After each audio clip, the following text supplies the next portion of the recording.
Bienvenue dans Infirmière de novice à expert, le balado qui accompagne les étudiantes en soins infirmiers et les jeunes infirmières dans leur parcours professionnel.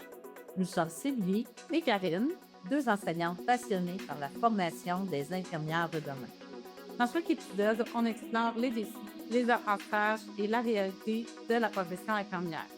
Que vous soyez encore étudiante ou que vous débutiez votre carrière, nous sommes là pour vous guider et vous inspirer à devenir une experte dans votre pratique. Alors mettez vos écouteurs. Prenez un café et c'est parti pour un nouvel épisode de Infirmière de novice à expert. Bonne écoute! Bonjour Karine, Salut Sylvie, comment tu vas? ça va bien et toi? Ça va bien, ça va bien. Avec On est accrochés. on est accrochés par notre nouvelle session. C'est Puis ça.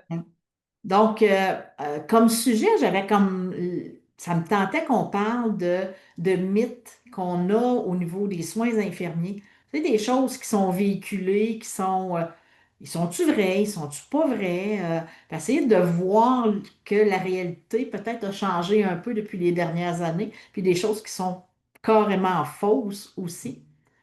Mais tu sais, les mythes, ça part tout le temps un petit peu d'une parcelle de vrai, mais c'est souvent exagéré puis mis dans un certain contexte, alors que dans le fond, ce contexte-là ne représente pas nécessairement la réalité de nos soins en 2025, là, définitivement. Ah oui, ou des fois, ça peut être le jeu du téléphone, hein?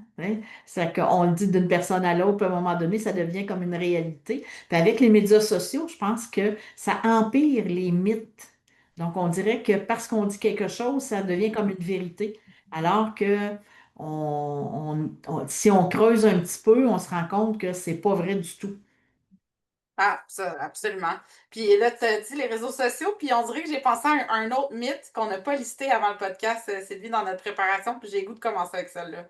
Vas-y, vas-y, on va essayer de déconstruire ça. Dans les réseaux sociaux, là, on voit vraiment beaucoup de vidéos comiques, entre autres, du mythe qui renforce le mythe. Une infirmière, c'est fatigué, c'est en burn-out et c'est brûlé de son travail. Hum. Puis pour moi, oui, c'est vrai qu'il y a des infirmières qui sont fatiguées, mais est-ce que ça représente la majorité d'entre nous? J'ai comme l'impression quand même qu'il y a encore des gens passionnés et en forme, malgré notre réseau de santé et tout ça, là. Oui, puis ça va dépendre aussi du milieu dans lequel tu vas travailler. Tu sais, tu as des milieux qui sont moins actifs, dans le genre où, tu sais, il y a moins de patients, il y a moins de techniques, il y a peut-être un peu moins d'évaluation rapide à faire. Donc, à ce moment-là, ben, il y a plus de relations d'aide, donc on prend plus le temps avec les patients. Donc, il y a ça qui fait en sorte aussi que ça peut aussi diminuer le mythe qu'une infirmière est toujours fatiguée, mais ça peut être également pas juste les soins infirmiers, ça peut être aussi tout ce qu'on a autour de notre vie. Tu sais, on vit à 150 000 à l'heure. On a notre travail, on a les amis, on a les activités, on va aller en voyage. Donc, on regarde un agenda d'une jeune infirmière ou même d'une étudiante, puis ils ont des agendas de premier ministre. Des fois, c'est peut-être à cause des parents au début, quand ils étaient au primaire, secondaire, où on leur laisse jamais de lousse, mais ils ont appris à avoir un agenda de premier ministre. Donc, Ouais. est-ce que c'est juste le travail qui fait qu'ils sont fatigués ou c'est l'ensemble de l'œuvre? C'est vrai qu'on se mène dans un monde où est-ce que d'être surchargé comme ça de plein d'activités, c'est valorisé. Tu sais, quand tu regardes justement sur les réseaux sociaux, on a l'impression que plus on est occupé, plus on va être heureux, plus on va être épanoui et tout ça, mais à un moment donné, des fois, ben, ce rythme-là est difficile à soutenir. Effectivement. Mm. Donc, puis, tu sais, de rien faire, c'est une activité en soi. Mais on verra pas ça sur les réseaux sociaux où on va le voir des fois un peu, des fois en vacances, mais là encore, si on regarde les vacances, c'est oh, je suis allé voir ci, je suis allé manger là, je suis allé voir telle affaire. Donc, ça roule tout le temps. Mm. Fait que c'est pas nécessairement un enjeu d'être infirmière ou pas. C'est vrai, par contre, qu'on on a certains facteurs de risque. Je pense qu'on a un milieu de travail qui est quand même fragile, vulnérable au surmenage, puis à la brûlure de compassion, puis ces choses-là. Mais ça devrait pas être considéré comme la norme. En tout cas, pour moi, ça, c'est vraiment important une infirmière, c'est fatiguée et surmenée? La réponse, c'est non. Une infirmière, ça ne devrait pas être surmenée ou surchargée. On ne devrait pas dire qu'on est quasiment tous en burn-out. C'est pas la normalité, ou du moins, c'est vraiment pas ça que j'ai le goût qu'on aspire à, tu sais. Non. Puis en même temps, ben, il faut aussi apprendre. Tu sais, c'est sûr que les soins infirmiers, c'est comme toujours un peu une boîte à surprise.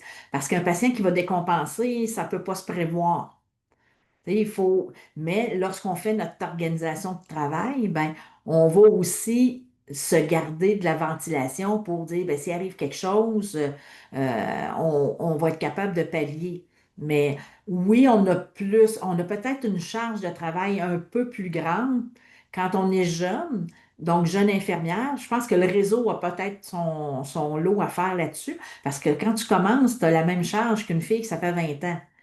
Donc, mais avec le temps, on développe la rapidité, on développe des façons de faire qui fait qu'on se dégage du temps et on est moins fatigué. Il y a aussi la culture du département dans lequel on est. Et puis ça aussi, quand c'est normalisé sur le département d'être fatigué, que les TSO sont normalisés, que c'est normal que tu. Puis là, ça va dans nos autres. Je vends un punch pour un autre mythe, là. Je suis en train de faire ça. Mais un mythe qui est, c'est normal de ne pas prendre tes pauses, puis c'est normal de finir plus tard. Quand c'est sur un département où est-ce que ça, c'est valorisé ou que c'est considéré comme la normalité, ben, c'est sûr que tu es plus à risque là, d'être surmené puis tout ça, mais c'est pas la culture de tous les départements. Il y a des départements très bienveillants, équilibrés dans cette charge de travail-là. Des fois, il faut juste magasiner un peu pour le trouver. Puis pas accepter d'être sur un département comme ça. Si t'es pas bien dans un département, c'est parce que c'est pas le tien. Puis on magasine, c'est tout. Je pense que c'est un de nos privilèges en tant qu'infirmière de magasiner. Absolument. Mais tu sais, aussi quand on est débordé, si on, mettons, on y va avec le mythe on finit toujours 2 heures plus tard que notre quart de travail, mais il faut aussi être conscient qu'on doit demander de l'aide. Donc, surtout en début de pratique. Puis, pour les plus vieilles, ben, d'aller voir les plus jeunes puis dire, as-tu besoin d'aide? Mhm. Avec ça, ben, ça devient une belle culture de département qui va faire en sorte qu'il va y avoir moins de roulement de personnel. Moins il y a de roulement de personnel, plus on devient ancré dans une routine où ça va être beaucoup plus agréable et plus facile. Beaucoup moins de burn-out aussi, mais il faut être bienveillant entre nous, autant les jeunes que les vieilles. Puis, ça va se faire par les deux côtés, autant par les vieilles qui vont aider les jeunes, puis il faut se rappeler qu'on a déjà été une jeune infirmière sur un nouveau département, puis c'est jamais facile. Puis, mais les jeunes doivent aussi faire leurs demandes, parce que des fois, ils veulent, oh non, non, je suis capable, je vais le faire tout seul, puis non, il faut que j'apprenne à m'organiser tout seul. Oui, mais tu n'es pas obligé de le faire pour demain matin. Hein. Donc, de se faire aider, donc, va aussi aider à diminuer ton risque de burn-out. Oui. Donc, c'est pas une normalité, c'est pas parce qu'il y a des vidéos drôles sur TikTok, Instagram et tout ça d'une infirmière brûlée qu'on doit considérer que nous sommes tous dans cette situation-là. Puis c'est un signal d'alarme. Si tu te sens brûlé comme ça, puis que tu parles négativement des patients, que tu as des signes de surmenage, là, donc de la difficulté à te lever avant d'aller travailler, de faire des crises d'angoisse avant d'aller travailler, c'est un red flag, là. Va chercher de l'aide, c'est pas une normalité.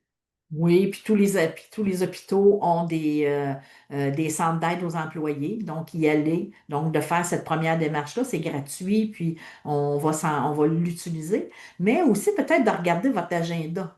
Tu sais, si je regarde mon agenda, puis je fais 5 heures de travail, puis je me suis rajouté 2 temps supplémentaires, pas obligatoires, Mhm. et en plus de ça, ben, j'ai 3 soupers, j'ai 2 fêtes, puis là, je vais aller faire du hacking, puis je vais aller faire du canot, puis je vais aller. Puis là, vous regardez votre agenda. Ça se peut qu'aussi l'agenda soit un peu trop chargé. On est dans l'instantanéité, dans la rapidité, on veut tout faire, on veut rien manquer. Mais des fois, de prendre le temps d'arrêter puis de regarder ça va faire en sorte qu'au niveau équilibre, ça va peut-être être plus facile. Puis vous ne tomberez pas en burn-out non plus. Ou en tout cas, vous allez être capable de voir arriver ces signes d'alarme-là rapidement pour être en mesure de faire des changements dans la vie. Puis là, on parle juste d'un agenda d'une jeune qui n'a pas d'enfant. qui a peut-être un conjoint ou un chum ou une blonde, mais qui n'ont pas d'enfants. Fait que on rajoute les enfants à travers ça. C'est, oui, un beau cocktail explosif. Il faut faire attention. Ça va vite, hein? Ça va Ah, vraiment. absolument. On y va avec notre deuxième, troisième mythe, là, parce qu'on a fait quasiment deux. Si tu as peur du sang, tu n'es pas à ta place en soins infirmiers. Ça, j'entends vraiment souvent, là, des étudiants qui me demandent, Karine, Mhm. moi, j'ai les négrés, là, c'est ma hantise. Je pense que je peux pas être infirmière. Il y a du monde qui m'écrit sur TikTok pour m'en parler.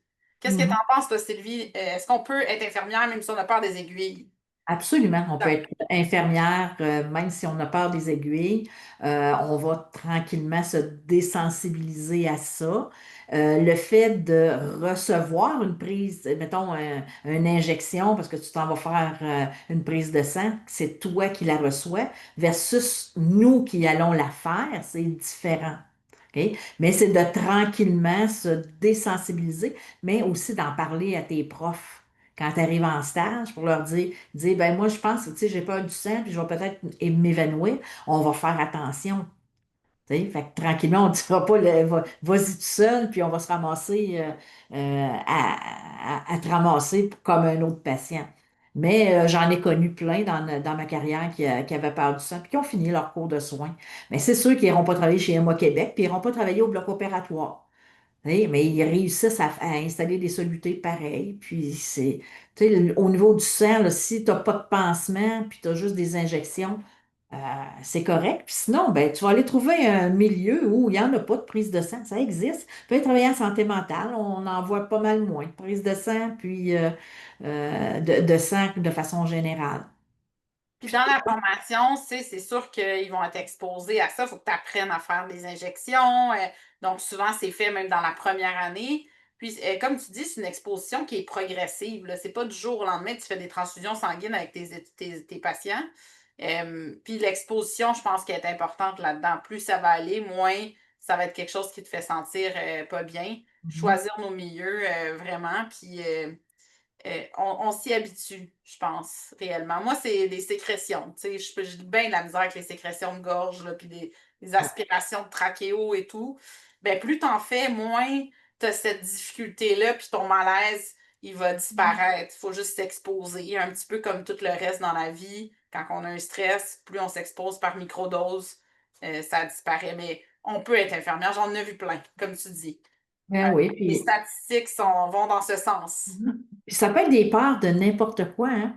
Toi, regarde, vois-tu, c'est les sécrétions. Moi, c'est plus ou moins, ça me dérange pas tellement. Mais moi, c'est les yeux.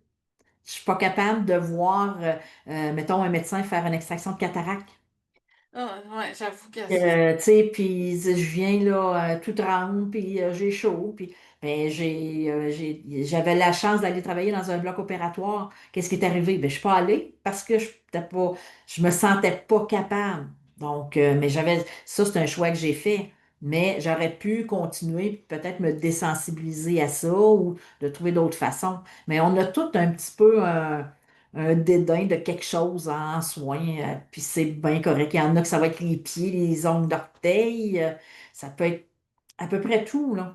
Mm. Puis si jamais j'ai un soin, tu sais, je ne sais pas si c'est dans mon quotidien de faire ce soin-là, mais par exemple, justement, je ne sais pas moi, mon dédain ou peu importe, c'est les stomies puis ces choses-là. Les stomies, c'est un intestin qui sort au niveau de la paroi abdominale où est-ce que les selles vont sortir. Tu sais, je peux demander de l'aide si je ne suis pas sur un département de gastro, parce que là, je Mhm. change le département, mais je peux demander à ma collègue là, de venir m'aider pour un soin dans lequel je me sens moins confortable et tout ça, c'est possible une fois que je suis infirmière. C'est un de nos privilèges aussi de justement choisir le milieu ou quasiment là, le milieu où est-ce que je vais aller travailler, un département qui me ressemble dans mes valeurs, dans mes intérêts et ben, finalement dans mes dégoûts aussi.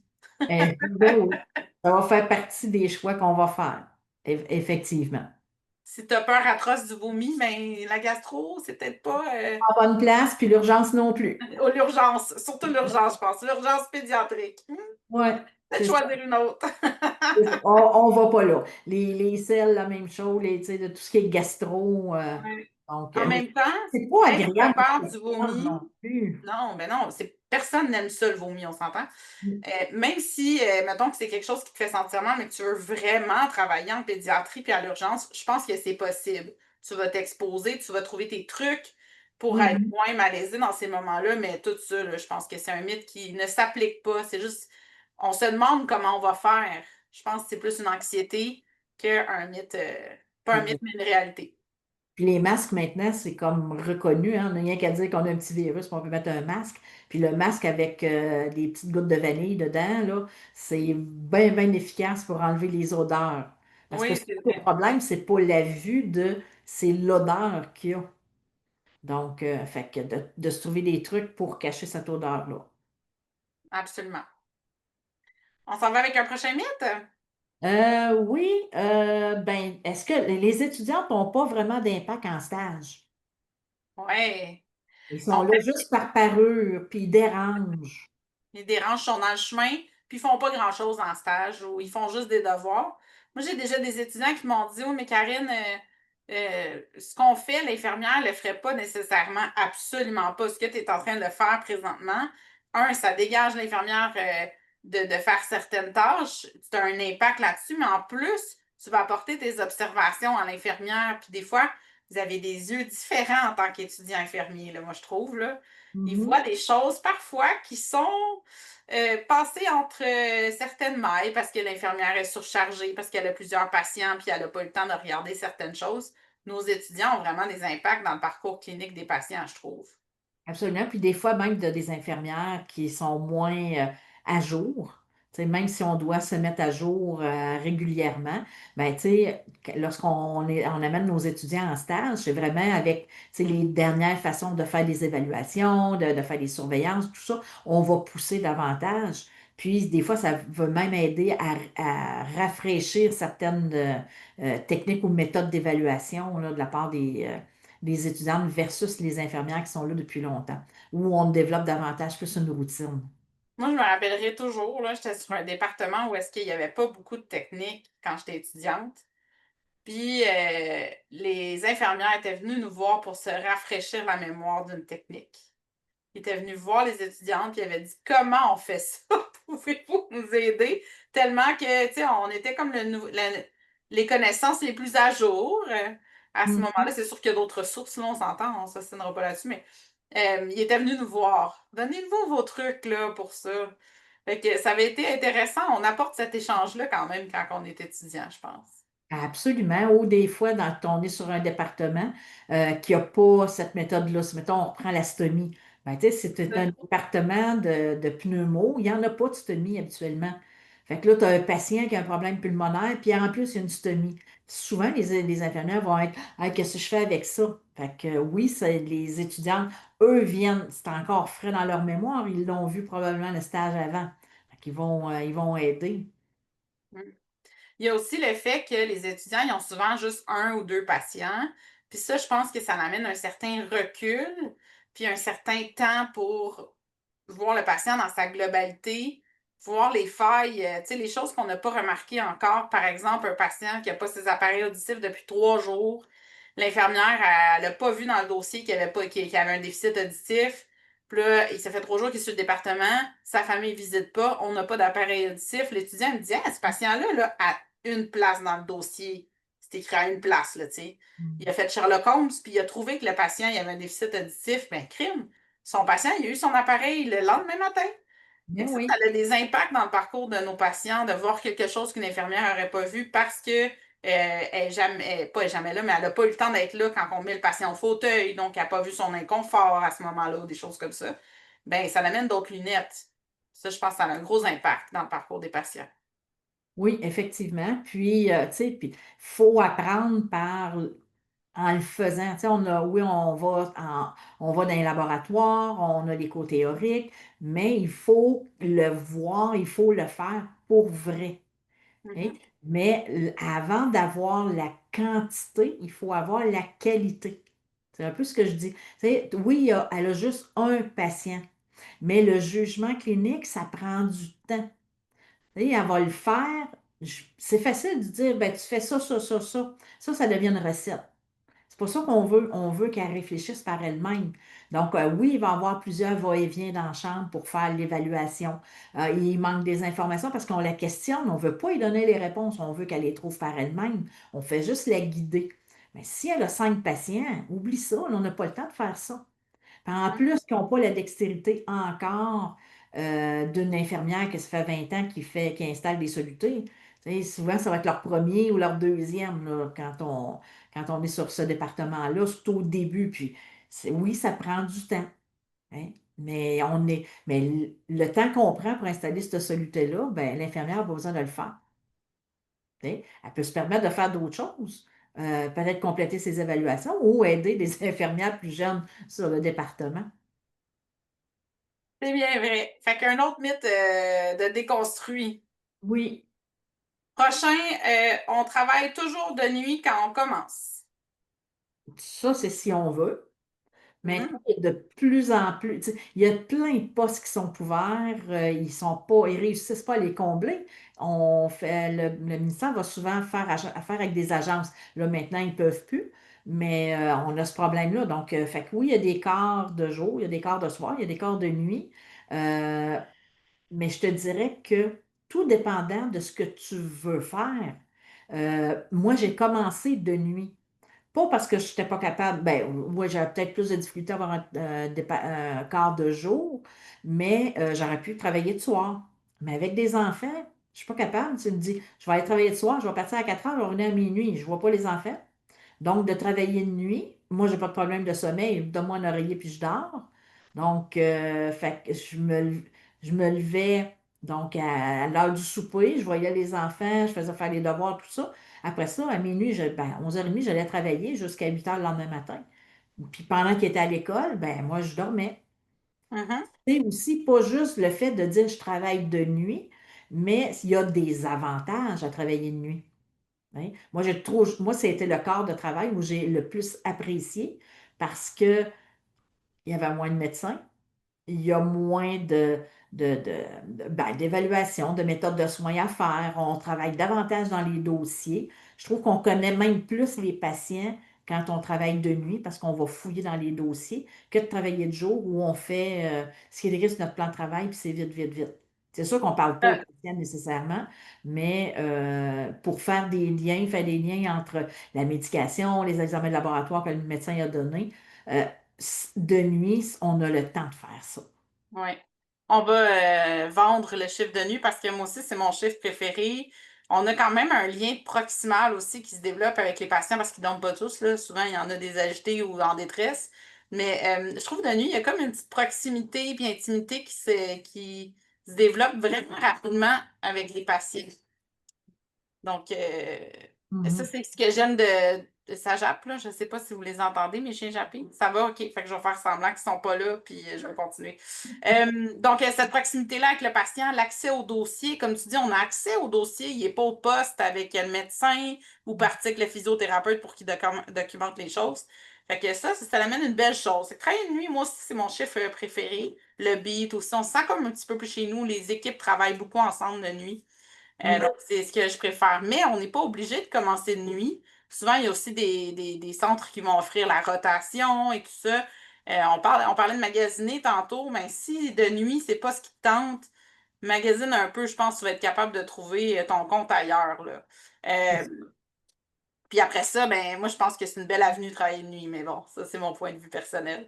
Ouais, on est deux. Ouais, on a quand même deux expertises là-dedans. Oui, de jour, c'est aussi agréable, mais euh, on va avoir notre soirée pareil quand tu travailles de nuit. Mais ce qui est important, surtout si on travaille de nuit, c'est de bien dormir. Oui, Il y en a qui ne sont pas capables de dormir, il y en a d'autres qui n'ont pas de problème. Donc, c'est d'aller voir qu'est-ce qui est le mieux pour toi, mais c'est pas vrai que ça commence toujours de nuit. Il y en a beaucoup qui travaillent de jour, il y en a beaucoup qui travaillent de soir. Puis, tout dépendant de qu'est-ce que tu fais aussi. Si tu es à l'université, en plus, ben, peut-être qu'un poste de soir, c'est plus facile parce que tu fais tes cours de jour, tu vas travailler le soir. Donc, fait que c'est l'organisation. Donc, on réussit à trouver des postes comme on veut. mm, absolument. Puis le travail de week-end, ben ça vient avec.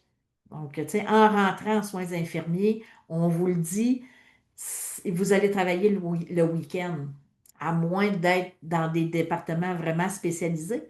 Mais à ce moment-là, ça va prendre quelques années d'expérience avant de travailler sur des postes où il n'y a pas de week-end. Puis encore là, ça se modifie de plus en plus.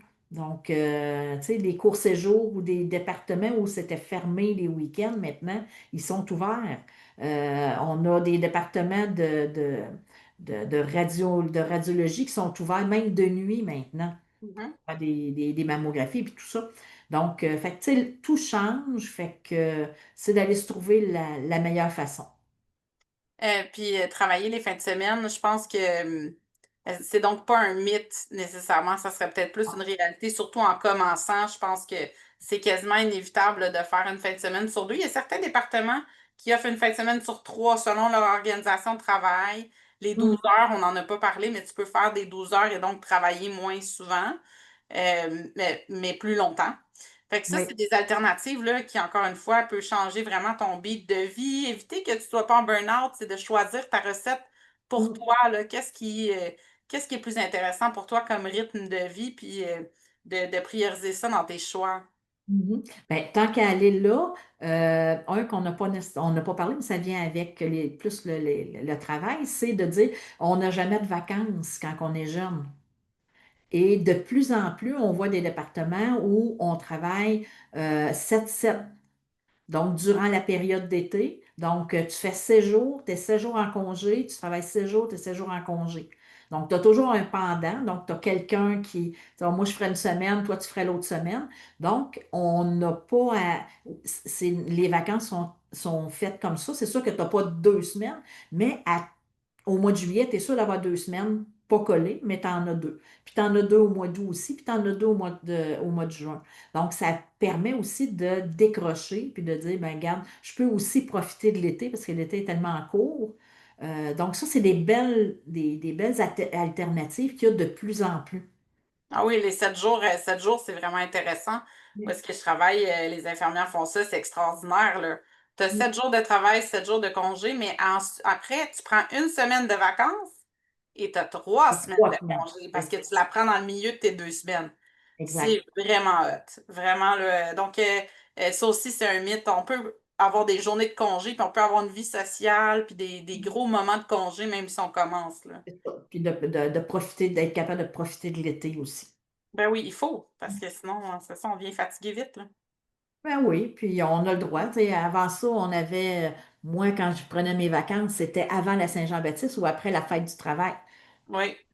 Les enfants sont encore à l'école ou sont retournés à l'école. Donc maintenant, il y a de la belle flexibilité par rapport aux vacances. Oui, puis il y a toujours façon de s'arranger. On peut faire du temps accumulé. C'est sûr qu'il faut toujours demander à nos chefs d'unité, tout ça, là, de prendre. On ne peut pas prendre un congé au milieu de l'été pendant que tout le monde prend leur congé, mais il y a des façons d'avoir congé. Renseignez-vous, là. Je pense que l'approche humaine là-dedans est importante. Prenez pas pour acquis que vous avez le droit à un congé, mais demandez, puis essayez de trouver une solution avec votre chef d'unité, puis il y a toujours une façon de s'arranger.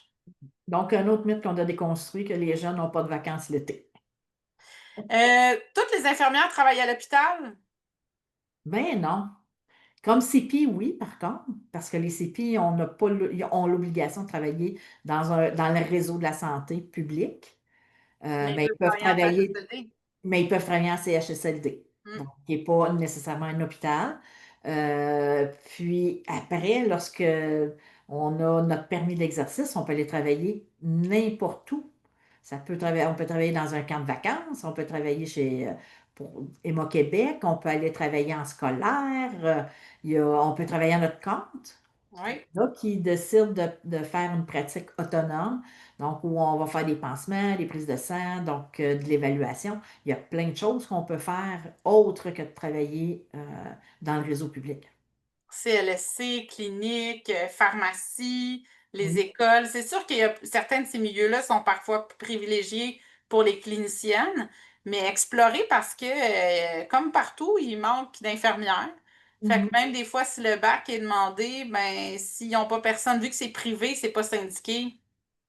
Exact. En tout cas, il faut tenter le coup si vous voulez avoir quelque chose qui est en dehors du milieu hospitalier. Il y a plein d'autres Mhm. options qui s'offrent à vous. Les maisons de soins palliatifs, là, on ne les a pas nommées, il faut les nommer là, parce que Oui, c'est c'est important. ma passion. Mais les maisons de soins palliatifs aussi, entre autres, tu sais, souvent c'est écrit qu'on privilégie les cliniciennes, mais qui sommes-nous pour privilégier les cliniciennes quand tu as 3 postes à combler? exact. Tu prends l'infirmière qui a son cours puis son permis de l'ordre, là, et qui est Exact. intéressante en entrevue. Ça, c'est une autre affaire. Oui, puis peut-être que elle a commencé aussi son bac. Ben oui, c'est Pas qu'à ça. en devenir, là, tu as commencé déjà. Ben, fait que ça Les aussi, ça rythmes peut sont aider. différents pour chacun pour l'obtention du bac, puis c'est parfait comme ça. Et donc, ces postes-là sont traditionnellement quand même plus ouverts là, aux infirmières qui ont leur bac, mais pas nécessairement. Il y a de la recherche aussi qui est intéressant, puis ben l'enseignement. C'est ça que je m'en allais dire. C'est celui-là qu'on a aussi côtoyé, que tu côtoies encore, qu'on a côtoyé. Moi, j'ai côtoyé pendant des années. Donc, oui, l'enseignement, ça fait partie des soins infirmiers. On a des infirmières à part entière aussi, Oui, avec un permis, puis on pourrait travailler dans le milieu clinique demain matin si on voulait. mais en fait, on peut faire les deux aussi. On peut faire les deux. Il y en a Absolument. qui font les Mais on est occupé beaucoup quand on fait ça, les deux. deux. On s'en va où? On s'en va où? Je regarde la liste. Il faut avoir des bonnes notes pour être une infirmière, pour rentrer en soins infirmiers. Ah ben là, ça, c'est vraiment important de faire celui-là, t'as raison. Donc, si on est bonne à l'école secondaire, on va trouver ça facile ou on se fait dire, ben, t'as pas des assez bonnes notes pour être en soins. La réalité de maintenant, c'est quoi, Sylvie? C'est le vouloir. Hmm, Donc, si tu es intéressé à ce que tu fais, c'est pas d'avoir 90, mais c'est de comprendre. C'est de faire les efforts, de connaître tes choses, de développer le jugement clinique, c'est toujours ça. Mais, tu sais, une étudiante qui est capable de mémoriser, c'est une chose. Mais d'être capable d'exécuter, d'être capable de faire des liens, ben c'est pas juste en mémorisant, en faire du par cœur. Donc, puis je pense que celles qui ont des fois de la difficulté, qui ont eu de la difficulté au secondaire, puis qui ont travaillé fort, ça va être encore plus facile rendu en soins parce qu'ils sont habitués, ils sont disciplinés. ouais, Ils savent qu'ils ne l'ont pas facile, qu'il faut qu'ils étudient pour réussir. Ben, ça va être encore plus facile. Mais ceux qui n'ont pas étudié, tu sais, il y en a là, qui passent leur secondaire à rien faire, là, tu sais, parce qu'ils n'ont pas, même pas besoin d'étudier, ils font juste écouter le prof puis ils font les examens. Eux ont de la difficulté lorsqu'ils arrivent en soins, souvent. c'est vrai. Ils n'ont pas mis déjà des trucs en place, de l'organisation, puis tout ça. Absolument. Il y a aussi, je pense que qu'est-ce qui explique un peu ce mythe-là, c'est qu'avant, on avait moins de programmes qui offraient les soins infirmiers au cégep. Puis là, je sais pas, là, on pourrait sortir des stats, mais les cégeps qui offrent le programme de soins, ça a vraiment augmenté dans les dernières années, là. Je Donc, pense qu'il y en a 50, je pense, qui donnent puis le. avant, c'était beaucoup moins. Puis ça faisait que vu qu'il y avait moins de programmes, bon, c'était plus contingenté. Je sais que où est-ce que j'enseigne, notre moyenne minimum pour entrer en soins au cégep où est-ce que je suis, mais c'était 80. Puis là, maintenant, on n'a même plus de moyenne parce qu'on a tellement d'étudiants qui postulent, on a plus d'intérêt pour le programme, mais en plus, il y a tellement plein de cégeps que, dans le fond, tous les étudiants qui avaient des moyennes en haut de 80 sont partout là, maintenant. Fait que c'est moins contingenté qu'avant. Oui, Donc ça peut amener le fait que vu qu'on il y avait quand même cette demande-là au niveau des demandes d'admission d'avoir au moins une moyenne certaine, euh, ben, ça a amené ce mythe-là, mais maintenant, c'est plus applicable, là. non, puis c'est bon c'est ça, pour tout le monde. Puis tu sais, mais quand, tu sais, s'il y en a qui nous écoutent, qui sont au secondaire, que ça leur tente de commencer les soins infirmiers, il y a toujours des portes ouvertes où on va expliquer les programmes et tout ça. Allez vous informer. Mhm. Bon, tu sais, le cégep va savoir vraiment qu'est-ce que tu as besoin. Mais comme je vous dis, la note, non, de moins en moins. Oui. Puis on peut être en soins infirmiers, c'est un autre mythe que je voulais défaire, là. On peut être en soins infirmiers même si on a des troubles d'apprentissage, un profil d'apprentissage différent. Donc là, on pourrait parler de TDAH, de dyslexie, de dyspraxie ou certains handicaps au niveau de l'audition, par exemple. Même au niveau des mains, là, j'ai vu récemment des handicaps au niveau des mains, puis tout ça, des prothèses. Tout ça fonctionne maintenant. Je pense qu'on est dans un milieu où est-ce que l'inclusion de la diversité est valorisée. Donc, beaucoup moins de barrières qu'avant par rapport à ça. Exact.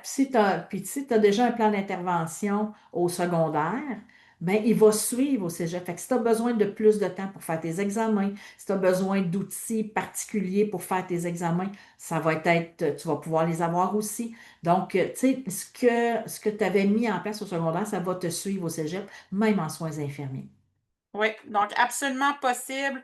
On peut faire les soins aussi avec la médication qu'on prend, par exemple. Est-ce qu'on peut prendre des médications pour le TDAH puis être en soins? Ça, c'est une question que je reçois parfois. Absolument, parce que tu en as besoin pour justement te concentrer. Donc, oui, c'est vrai que dans le code de déontologie, on dit qu'on ne peut pas travailler sous influence de drogue ou d'alcool, mais on ne parle pas ici de drogue, de médicaments, là. On parle plus de drogue un peu plus illicite, là, mais, ou de la médication qui jouerait sur la vigilance. Au Mhm. contraire, les médicaments qu'on donne pour les TDAH, ben, c'est justement pour augmenter la vigilance, pour être pas distrait. Donc, c'est le contraire. Il faut l'apprendre. Puis c'est important de l'apprendre. Puis c'est même important d'en aviser tes profs de stage. Oui. On a des étudiants qui vont prendre des antidépresseurs, des antipsychotiques, des anticonvulsivants, par exemple, qui, eux, vont diminuer la capacité d'attention. Puis justement, ça peut être considéré comme quelque chose qui vont jouer là-dessus. L'important, c'est que tu t'en rendes compte, je pense, puis que tu trouves des moyens là, de gérer ça. Mais donc, c'est pas juste des médicaments qui vont jouer sur l'attention, tu sais. Puis la différence est là, c'est que tu n'es pas en drogue, tu es en médicament essentiel pour mon enjeu de santé. Donc, ça, Exact. c'est important Contrôlé que tu par un continues à médecin. prendre tes médics. Absolument Vraiment. contrôlé par le médecin, puis tu es probablement suivi. Donc, c'est important. Tu es considéré comme un patient en même temps. Tu sais, si tu prends la médication parce que, je sais pas, moi, t'as de la difficulté, tu as eu une passe qui était difficile, mais ça t'empêche pas de travailler, ça t'empêche pas d'étudier. Donc, il faut prendre ça en considération, il faut le dire, puis en même temps, tu viens aussi d'ouvrir des barrières.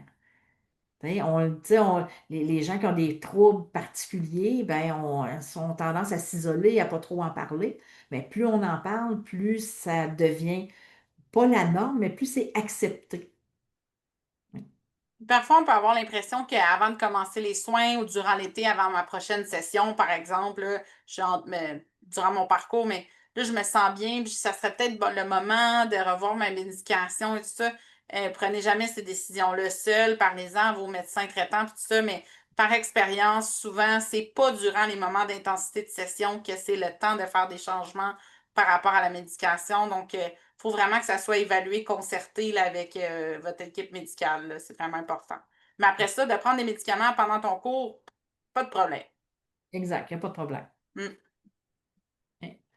Euh, un autre ici qui est de moins en moins vrai, je pense que les infirmières, c'est toutes des femmes. Ben oui, on voit vraiment une augmentation. Je devrais dire ben non. On voit vraiment une augmentation là, des personnes genrées masculins dans nos programmes. On a de plus en plus d'hommes. Puis je pense que les stats augmentent, là. On a fait un petit Google search avant de commencer, Sylvie. Tu te rappelles-tu des stats des hommes? Oui, c'était Ouais. 12 ou 13%, on est rendu, puis il n'y a pas si longtemps, peut-être même pas 10 ans, on n'était pas à 10% encore. Oui, donc la profession infirmière, même si on la féminise encore avec tu sais, dans les écritures de l'OEQ, puis même dans le programme, là, souvent c'est encore au féminin, de plus en plus est diversifié au niveau du genre, puis c'est plus quelque chose qui est nécessairement vrai, là, que c'est juste des femmes dans le monde infirmier. Ouais, peut-être aussi que parce qu'on a un président de l'Ordre des infirmières et infirmiers du Québec, c'est un homme. Donc peut-être que ça l'a amené aussi des jeunes hommes, des jeunes garçons de dire, eh ben moi je peux aussi, je pourrais aller en soins infirmiers. Mais hein, puis il faut défaire l'espèce d'image professionnelle que en soins infirmiers, justement, c'est une infirmière, tout avec sa petite robe, son petit chapeau, tout ça. Ben, plus on s'éloigne de cette espèce de monde-là où est-ce que c'était traditionnellement femme, puis qu'il faut donc bien de l'empathie, de la douceur, puis tout ça quand on est infirmière. Il faut ça, mais il faut aussi d'autres choses. Plus on s'éloigne de ça, plus dans le fond, je pense que les hommes vont être valorisés là, dans notre monde. Moi, quand j'ai commencé à enseigner, là, on n'en avait quasiment pas dans notre cohorte. C'était juste des personnes qui s'identifiaient comme des femmes. Puis, ben, dans les dernières années, là, des fois, c'est presque un tiers de ma cohorte.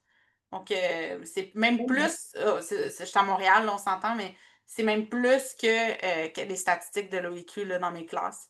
Fait que je pense que ça augmente de plus en plus, puis tant mieux, tant mieux. Cette diversité-là est importante. Absolument. Est-ce que ça défait aussi le mythe que une infirmière, c'est une vocation? Je pense un peu aussi, c'est ça, cette histoire-là de vocation, je pense que ça vient du temps de Florence Nightingale, là, tu sais, de la guerre, les femmes allaient comme infirmières à la guerre, les hommes allaient combattre, tu sais, c'était ça, là, ton avenue durant la guerre, la Deuxième Guerre mondiale, ben c'est plus ça maintenant, c'est plus une vocation, tu t'en vas pas sauver des soldats mourants qui sont en hémorragie, mettre une débarbouillette sur le front puis prier, là.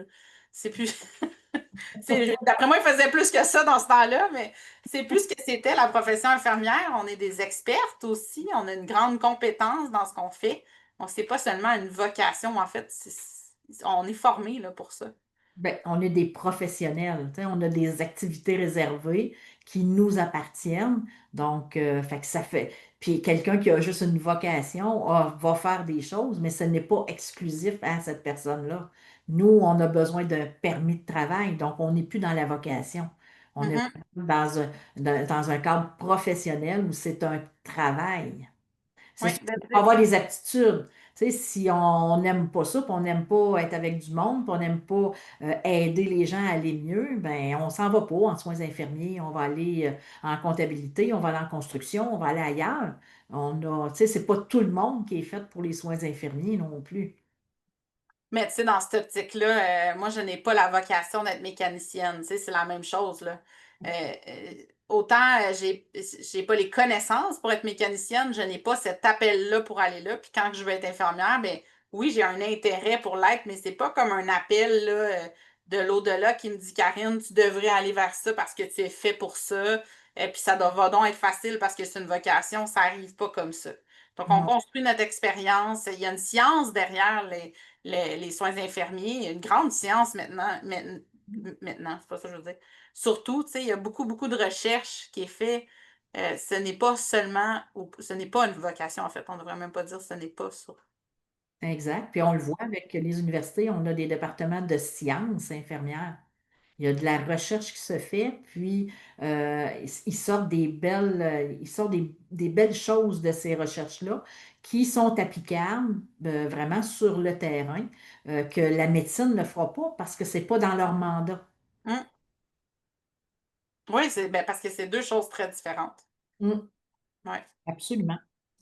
Je vais cocher qu'est-ce qu'on a, voir, ben, je vais me recentrer. Ben, on parle un peu du rôle infirmière. Il y a un mythe qu'on dit souvent, c'est que l'infirmière, c'est une passeuse de pilules. Puis ça va Ah, peut-être un peu avec la vocation, mais ça va plus loin que ça quand même. Donc, le mythe, le rôle de l'infirmière, c'est de prendre des signes vitaux, puis de donner des médicaments, de passer des pilules. ah, ça, là, ben, je le dis souvent, on n'est pas des passeuses de pilules, justement. On a une activité qui nous est réservée d'administrer des médicaments selon une ordonnance médicale. Le médecin va prescrire le médicament, mais nous, on va s'assurer que le patient, c'est correct de lui administrer ce médicament-là. Donc, on va faire l'évaluation préalable, on va le préparer, on va s'assurer de ne pas avoir d'erreur, on va l'administrer, mais on va surtout aussi évaluer l'efficacité et aussi les complications qui peuvent arriver, les interactions entre les médicaments. Donc, tout ça, c'est pas juste de dire, tiens, je vous donne votre pilule rose. Donc, il y a tout le processus d'évaluation, d'administration, mais de suivi également. Donc, ça n'a rien à voir avec des passeuses de pilules.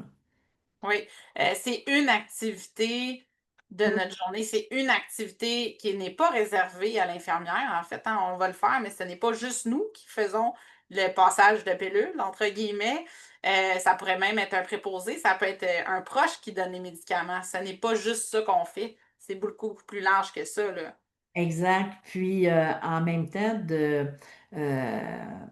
ah, j'ai oublié, j'ai perdu mon idée. Euh, OK. Moi, dans le sens où on est comme infirmière, on a aussi la possibilité de dire je ne donne pas le médicament. Et ça, on est les seuls aussi à le faire, à déterminer. Si on parle d'une infirmière auxiliaire, elle doit se référer à l'infirmière ou au médecin pour dire, je ne suis pas sûre pour le patient, est-ce que je lui donne ou je lui donne pas? L'infirmière, elle, elle a la possibilité de dire non, je ne lui donne pas pour X, Y raison. Et ensuite, on va aviser le médecin qui a prescrit ce médicament-là. Mais ça fait partie de notre rôle et notre responsabilité dans l'administration. Donc, tu amènes le point qui est entre l'exécution d'une tâche, parce que je pense que derrière ce mythe-là, il y a ça. Il y a prendre les signes vitaux. Le fait de prendre une pression, c'est une tâche, c'est une exécution de quelque chose. Mais il y a toute l'analyse, le jugement clinique en arrière de ça qui nous est réservé finalement. Qu'est-ce que je fais avec ces signes vitaux-là? Comment je les interprète? La pression, le pouls ensemble avec la respiration, comment j'interprète ça, puis je l'analyse, puis que je décide le reste de ma prise en charge. Ça, c'est un volet infirmier qui montre notre expertise puis qui montre qu'on n'est pas seulement une vocation, là. Exact. Tu sais, les médecins prescrivent des signes vitaux parce qu'ils ont besoin de valeur pour être capable de continuer les traitements et tout ça. Mais nous, on fait cette évaluation-là. Fait que même si le médecin ne prescrirait pas de signes vitaux, on pourrait les faire. On serait capable, mais on doit aussi le faire, de prescrire des signes vitaux quand le patient va moins bien, plus que ce que le médecin a prescrit. Parce que nous, comme infirmières, on en a besoin dans notre évaluation puis dans notre suivi de patients. C'est un peu comme l'auscultation pulmonaire ou l'auscultation de l'abdomen ou l'examen clinique qui ne sera pas prescrit par le médecin que je dois exécuter ces choses-là. Hein, le médecin ne dit jamais de faire ça, là, d'ailleurs. Mais c'est notre responsabilité infirmière de le faire parce que je sais que mon patient est à risque de développer quelque chose de pulmonaire ou d'être constipé. Donc, ça, c'est à nous de le faire, puis ça montre le champ de pratique et l'expertise qu'on développe, là. Mhm. Donc, on voit que, tu sais, l'infirmière, c'est pas juste une technicienne, là. Elle fait pas juste des techniques. Donc, elle fait beaucoup d'évaluations, beaucoup de rôles autonomes. Donc, Mhm. tu sais, on a besoin des médecins pour les prescriptions des traitements, c'est correct, mais pour le reste, dans l'évaluation, ça nous appartient au même titre que le médecin, sauf qu'on ne recherche pas nécessairement la même chose. Une autre belle facette de notre champ de pratique, c'est la gestion des plaies. Souvent, les médecins vont se retourner vers nous autres et vont dire, mais OK, moi, je ne sais pas quoi mettre là-dessus, là. Puis parfois, on va avoir besoin de la prescription parce que c'est pour les assurances du patient ou tout ça à l'externe ou des choses comme ça. Mais qui va décider qu'est-ce qu'on met sur la plaie? C'est souvent l'infirmière parce que ça fait partie des expertises qu'on développe avec le temps dans notre formation, mais aussi avec la pratique. Puis on peut décider de qu'est-ce qu'on met sur la plaie. Ça fait partie. Évaluation, jugement après. Donc, c'est une belle facette là, de montrer qu'on n'est pas juste des passeuses de pilules ou Absolument. des poseuses de pansements. Exact. Euh, il faut être naturellement empathique pour réussir en soins. Non, ben tu sais, on aime prendre soin, on veut que nos patients récupèrent le mieux possible. On veut aussi les écouter quand il vient d'avoir une mauvaise nouvelle, il vient d'apprendre qu'il y a un cancer, puis c'est incurable, là. Puis la semaine passée, il travaillait, là. Fait que, tu sais, c'est sûr qu'on va avoir une oreille, on va avoir une écoute. Donc, l'empathie vient de soi, je pense, dès que tu veux travailler pour les autres, que tu veux les aider, à mon avis. Mais je pense qu'avant, tu sais, dans le fond, pour réussir en soins ou pour décider de venir en soins, il faut que tu aies un désir d'être avec l'autre. Tu as une motivation d'être avec l'humain parce que ça, je pense que tu t'en sauveras pas, là. Il va toujours avoir des humains en soins infirmiers. Les patients ne seront pas remplacés par des robots à un moment donné. Mais l'empathie, elle se développe. Tu sais, même si tu ne sais pas toujours quoi dire, en fait, c'est normal que tu ne saches pas quoi dire à un patient qui vient d'avoir ce genre de diagnostic-là. Donc, tu vas développer ton empathie, tu vas trouver des façons d'écouter tes patients, d'établir une relation de confiance avec eux et tout ça. C'est pas quelque chose que tu es obligé d'avoir dès le début de ta formation, là. Mais non, puis on les forme aussi à c'est quoi de l'empathie, puis de, de, s- de se pratiquer quand on est en laboratoire, puis après ça, puis ces situations-là pour lesquelles on a besoin de démontrer de l'empathie, on ne peut pas les déterminer d'avance. Ils arrivent quand ils arrivent. Tu Mais moi, ce que je peux dire aussi, c'est qu'on a deux oreilles, puis on a une bouche. Fait que vous avez deux oreilles, écoutez. Vous n'êtes pas obligé de parler. Puis juste écouter, c'est aussi être empathique. Mhm. Oui. Puis c'est quelque chose qui est, quand tu sais que tu as moins besoin de parler que d'écouter, si tu fais juste cette réflexion-là pendant que le patient te parle, juste prendre ce recul-là, souvent tu fais bien ta job. Exact. Mm. Parce qu'il ne veut pas de recette miracle. Des fois, c'est juste d'avoir quelqu'un pour ventiler.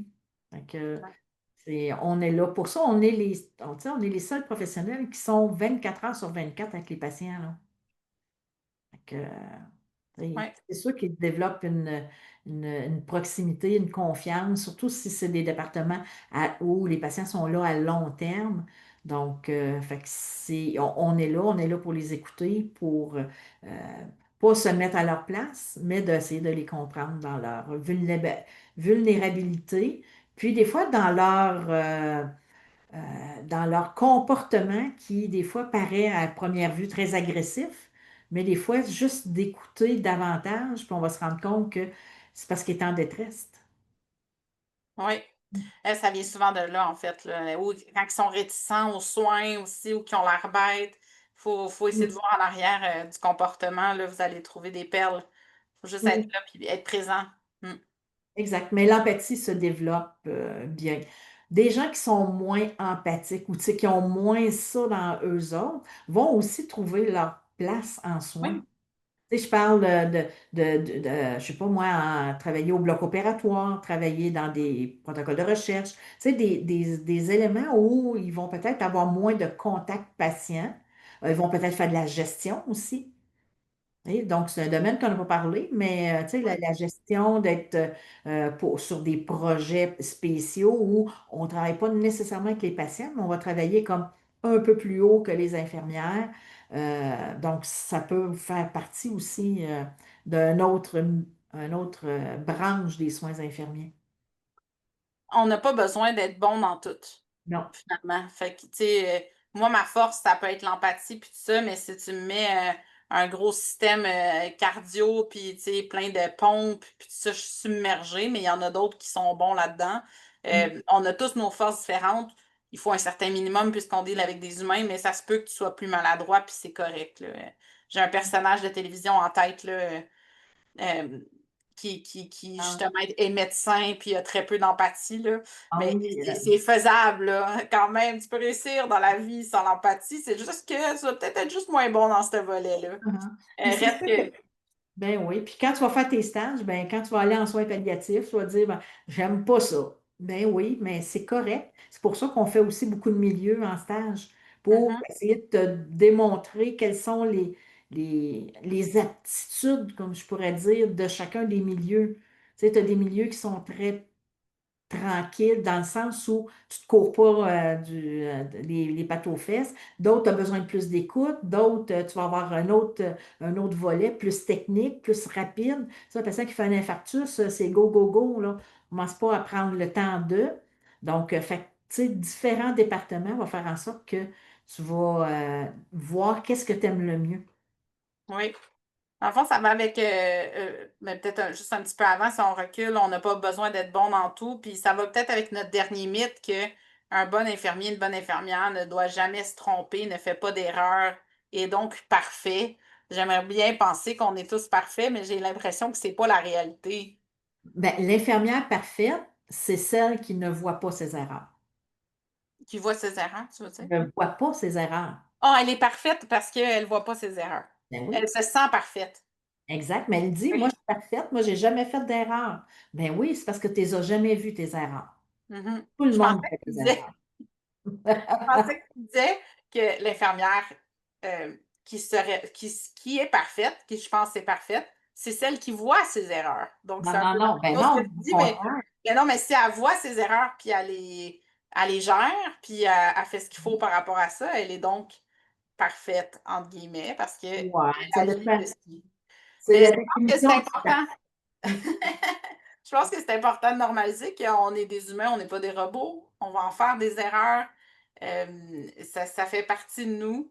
Puis après ça, ben, il faut juste trouver des filtres pour les minimiser au maximum. On en a déjà parlé, je pense, dans Un d'autres autre podcasts. balado, oui. Mais c'est donc pas la réalité. C'est un mythe important à déconstruire, là. Justement, si tu penses que tu n'en as jamais fait, c'est probablement que tu ne l'as pas vu. Exact. Hmm. Ben, Ouais. c'est bien final quand même, hein. Donnez-vous le droit de vous tromper de temps en temps. Ben Faites-y. oui. Puis vous n'êtes pas parfait, personne n'est parfait. Puis même durant toute votre formation en soins infirmiers, oui, vous allez faire des erreurs, il y a des choses que vous allez moins maîtriser. L'objectif, c'est de s'améliorer à chaque fois. Hein.